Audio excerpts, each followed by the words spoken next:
Halo teman-teman, selamat datang kembali di audio YouTube channel novel kita.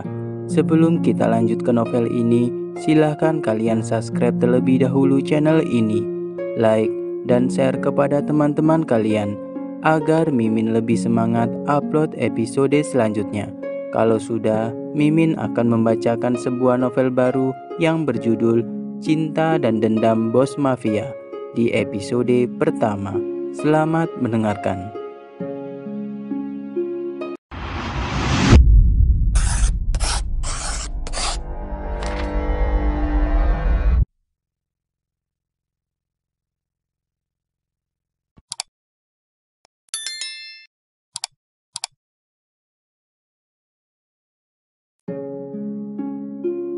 Namaku Diana. Aku sekarang berumur 19 tahun. Aku adalah anak yang mandiri dan kuliah di universitas yang tidak ternama. Aku adalah seorang anak yatim piatu. Aku telah ditinggal pergi oleh kedua orang tuaku sejak umur 5 tahun. Aku mengetahui kedua orang tuaku meninggal dalam kecelakaan dari pamanku saat mereka melakukan perjalanan bisnis ke luar negeri. Pesawat mereka dinyatakan hilang sampai saat ini. Sejak kejadian itu, aku dirawat oleh keluarga teman ayahku. Aku memanggil mereka Paman Indra dan Bibi Kamelia. Mereka mengangkatku sebagai anak mereka dan menyayangiku seperti putri mereka sendiri. Mereka berdua telah lama menikah, tetapi belum memiliki anak. 2 tahun kemudian, Bibi Kamelia dikaruniai seorang bayi cantik. Mereka memberinya nama Nia. Aku sangat menyukai kehadirannya. Dia sudah aku anggap seperti adikku sendiri. Hingga suatu hari, sikap Bibi Kamelia mulai berubah padaku. Bibi Kamelia menunjukkan sikap cueknya padaku. Dia tidak lagi memberikan kasih sayangnya padaku. Aku tidak mengerti mengapa Bibi Kamelia bisa berubah. Tetapi Paman Indra masih tetap menyayangiku. Bahkan dia lebih menyayangiku daripada putri kandungnya sendiri. Mungkin karena itu Bibi Kamelia mulai membenciku. Ketika aku telah menyelesaikan pendidikan di bangku sekolah menengah atas, aku kembali kehilangan seorang ayah. Ya, Paman Indra telah meninggal dunia. Setelah kematian Paman Indra, Bibi Kamelia tidak lagi memenuhi kebutuhanku. Tetapi dengan prestasiku di bidang akademi, aku berhasil mendapatkan beasiswa untuk melanjutkan pendidikan ke perguruan tinggi. Dan aku memilih universitas yang biasa. Untuk memenuhi kebutuhanku sehari-hari, aku terpaksa melakukan kerja paruh waktu. Jadi, aku tidak akan lagi bergantung pada Bibi Kamelia. Walaupun dia tidak lagi memenuhi kebutuhanku, aku tetap berterima kasih padanya. Karena Bibi Kamelia masih mengizinkanku tetap tinggal bersamanya. Diana, begitulah teman-teman memanggilnya. Dia adalah gadis yang kikuk tetapi pekerja keras. Diana telah memiliki seorang kekasih yang setia padanya dan juga beberapa teman yang dapat dihitung dengan jari. Tidak banyak orang yang mau berteman dengannya, mungkin karena dia bukan orang yang berada. Untuk pergi kuliah dan bekerja saja, dia berjalan kaki atau naik angkutan umum. Pada ulang tahun yang ke-20, pacarnya yang bernama Adrian memberinya sebuah sepeda. Diana sangat senang dengan hadiah itu, tetapi dia bukanlah orang yang mau menerima pemberian dari siapapun, walaupun itu pemberian dari pacarnya sendiri. Maafkan aku tidak bisa menerima hadiah semahal ini. Lebih baik kau bawa kembali, kata Diana menolak dengan sopan. Apa saat ini kau sedang bercanda?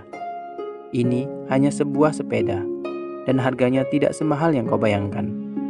Aku ingin kau menerima sepeda ini, kata Adrian.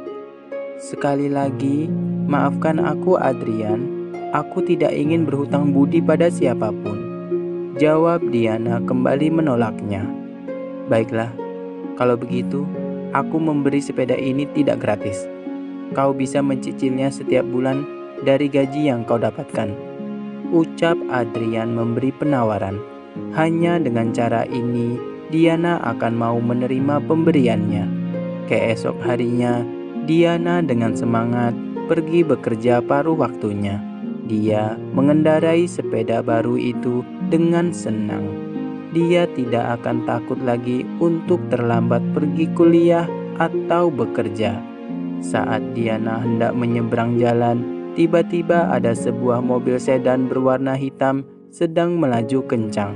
Sopir yang melihat Diana melakukan pemberhentian secara mendadak. Dan begitu juga dengan Diana yang tiba-tiba terkejut. Dia tidak bisa mengendalikan sepedanya dan menabrak mobil sedan itu. Bagian depan sepeda Diana rusak parah dan mobil sedan itu hanya tergores sedikit. Melihat sepedanya yang rusak, Diana berdiri dari jatuhnya dan menjadi sangat marah.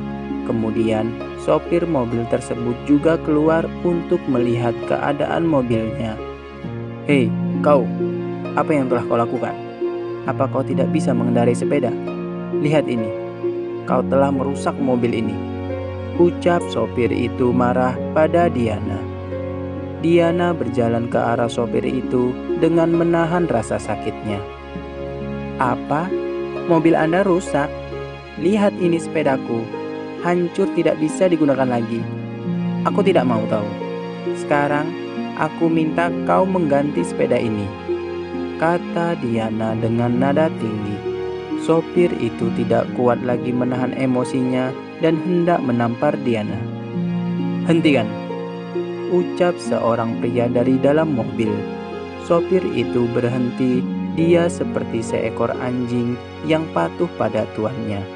Kemudian seorang pria berjaket kulit hitam keluar dari pintu belakang mobil dan mendekati mereka. Minggir, kata pria itu pada sopir dengan suara dingin. Pria itu mencoba untuk mengintimidasi Diana dengan tatapan matanya. Tetapi Diana tidak merasa takut sama sekali dan dia mendekati pria tersebut. Oh, jadi kau adalah bosnya. Lihat apa yang telah dilakukan oleh sopirmu. Aku tidak ingin masalah ini menjadi panjang. Sebaiknya cepat beri aku uang untuk membeli sepeda yang baru, kata Diana dan menunjuk ke arah sepedanya yang rusak. Pria itu melihat pada sepeda Diana yang rusak. Aku tidak akan memberikan uang sepersen pun hanya untuk sampahmu. Sebaliknya, kau yang harus memberiku uang untuk memperbaiki mobilku yang telah kau rusak, ucap pria tersebut dengan nada yang menakutkan. Hei, mobilmu baik-baik saja, hanya tergores sedikit, kata Diana. Kemudian pria dingin itu memberi isyarat pada sopirnya untuk mendekat dan sopirnya berkata, untuk memperbaiki mobil ini, Anda harus membayar kerugian sebesar 20 juta. Apa? Ini hanya goresan kecil. Aku tidak akan tertipu oleh omong kosongmu, bantah Diana. Pria itu marah dan mencengkram kerah Diana dan berkata, berhentilah membuatku kesal, atau kau akan menyesalinya. Kemudian Diana berkata, aku tidak takut dengan ancaman kosongmu. Berikan uangku dan minta maaf padaku. Pria itu mengangkat alisnya dan berkata, bagaimana jika aku tidak melakukannya? Tiba-tiba Diana berbaring di jalan dan berkata, kau harus melangkahi mayatku terlebih dahulu. Maksudku, aku tidak akan rugi. Aku tidak takut mati. Pria itu menjadi tertarik dengan keberanian gadis itu dan dia memasuki mobil dan menyuruh sopirnya untuk menyalakan mobilnya.